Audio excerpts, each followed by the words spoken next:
चलो भाई देखो अब मैं क्या करता हूँ। क्या रे भाई क्या करता है? यार भाई क्या करेंगे, ये जो संसार का टूकी टाकी काम एगलन करते हैं। तो बेटा कहाँ की? तो बेटा तो साली का बेटा मका घूरा है।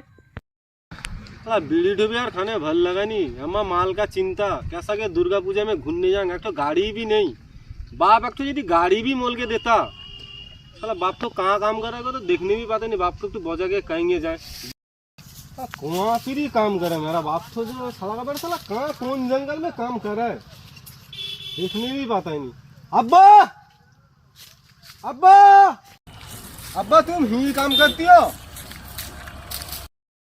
अब्बा क्या रे बेटा, एक तो बात कर गई थी अब्बा को। अब्बा दुर्गा पूजा तो किने आई से, हाँ तो सबका माल लेके घूरेगा। मेरा तो एक तो गाड़ी भी नहीं, साइकिल भी नहीं। तुम तो गुंडा वाला से कुछ मोल के दियो नहीं, तो एक तो गाड़ी मोल के दो, मैं मेरा माल को लेके घूरा। रोजगार पाने का नाम नहीं, साला का बड़ा साला